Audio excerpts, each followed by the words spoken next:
राधे राधे। कार्तिक मास महात्म अध्याय 19। पिछले अध्याय में आपने जलंधर का शिवजी का रूप बनाकर पार्वती के पास जाना और अब विष्णु का वृंदा का पतिव्रत धर्म नष्ट करना, वृंदा का विष्णु को शाप देना।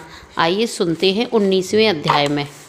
नारद जी बोले, हे राजन, विष्णु ने जलंधर के पुर में जाकर वृंदा के पातिव्रत्य को भंग करने का विचार किया। तब वृंदा ने स्वप्न में अपने स्वामी जलंधर को भैंसे पर चढ़े, तेल लगाए, नंगे शरीर, काले पुष्पों के आभूषण पहने हुए राक्षसों के साथ मुनमुनाए अंधकार के बीच दक्षिण दिशा को जाते हुए देखा है और अपने सहित नगर को भी सागर में डूबा हुआ देखा। वृंदा की निंद्रा उछट गई। इस प्रकार चिंतित हो स्वप्न को सोचने लगी।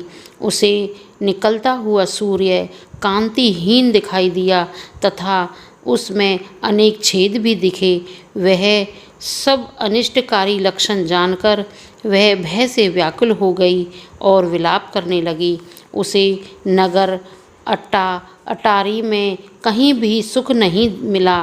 फिर वह दो सखियों के साथ बाग में आई। वह डरी हुई इधर उधर भ्रमण करते हुए एक बाग से दूसरे बाग में गई। फिर कहीं भी सुख शांति नहीं मिली। वह घूमती हुई वृंदा ने सिंह के समान मुख, दाढ़ और नेत्र वाले भयंकर दो राक्षसों को देखा। तब डरकर वह भागने लगी। उसी समय उसने वहाँ शिष्यों समेत मौन धारण किए हुए एक तपस्वी को देखा। उन राक्षसों के भय से अपने हाथ मुनि के गले में डालकर बोली, मैं आपकी शरण में हूँ, आप इन राक्षसों से मेरी रक्षा करो। मुनि ने राक्षसों से विहल वृंदा को देखकर हुंकार करके उन राक्षसों को भगा दिया। मुनि की हुंकार से भगे हुए राक्षसों को देख वृंदा प्रणाम कर बोली, हे कृपानिधे, आपने मेरी रक्षा की है। मैं कुछ प्रार्थना करती हूँ, कृपा करके सुनिए। हे महाराज, मेरे स्वामी जलंधर रुद्र के संग युद्ध करने गए हैं। वे वहाँ पर कैसे हैं? मुनि वृंदा के वाक्य सुनकर ऊपर को देखने लगे।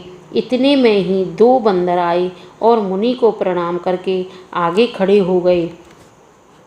मुनि की भ्रकटी का इशारा पाकर वे दोनों बानर आकाश को चले गए। पश्चात थोड़ी देर बाद वे आकर फिर मुनि के सामने खड़े हो गए। जलंधर के सिर और धड़ बंदरों के हाथ में देखकर पति विनाश के दुख से दुखी होकर वृंदा मूर्छित हो गई। तब मुनि ने अपने कमंडल का जल छिड़ककर उसकी मूर्छा को दूर की और वह अपना सिर पति के मस्तक पर रखकर रोने लगी।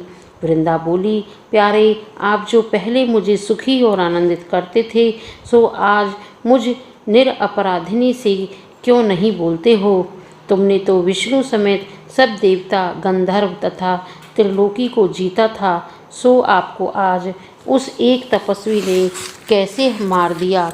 नारद जी बोले, वृंदा उस समय रोती हुई मुनि से बोली, हे कृपानिधे, आप मेरे पति को जीवित कर दो, आप समर्थ हैं। नारद जी बोले, वृंदा की बात सुनकर हंसकर मुनि ने कहा, इसको शिवजी ने मार दिया है, ये नहीं जी सकता। फिर भी मैं तेरे ऊपर कृपा करके इसको जीवित करता हूँ। यह कहकर वह मुनि अंतर्ध्यान हो गया और जलंधर जीवित हो गया। जलंधर ने प्रसन्न हो वृंदा का आलिंगन कर उसका मुख चूमा। अब तो वृंदा पति पाकर बड़ी प्रसन्न हुई और उसी वन में पति के संग बहुत दिन तक रमण करती रही।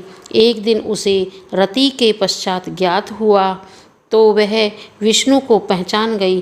फिर क्रोधित हो विष्णु से बोली, हे विष्णु, पर स्त्री के संग विषय करने वाले तुम्हें तुम्हारे शील को धिक्कार है। मैंने तुमको अच्छी तरह जान लिया है कि तुम ही वह तपस्वी रूपधारी मायावी मुनि थे जो तुमने माया रची थी वे दोनों तुम्हारे द्वारपाल थे, अतः वही बंदर राक्षस होकर तुम्हारी स्त्री को हरेंगे और तुम स्त्री वियोग के दुख से वन वन में धक्के खाते हुए बंदरों की सहायता से लोगे। सबके ऊपर होने पर भी तुम मारे मारे फिरोगे और ये तुम्हारा शिष्य हिरण बनेगा। यह कहकर वृंदा विष्णु के समझाने पर भी चिता बनाकर अग्नि में प्रविष्ट हो गई। तब विष्णु वृंदा की याद में उसकी चिता की रज में लेट लगाते हुए वहीं रहे। मुनियों और सिद्धों ने बहुत समझाया पर चित्त शांत न हुआ। बोलो विष्णु भगवान की जय। कार्तिक मास महात्म अध्याय 19वां संपूर्ण।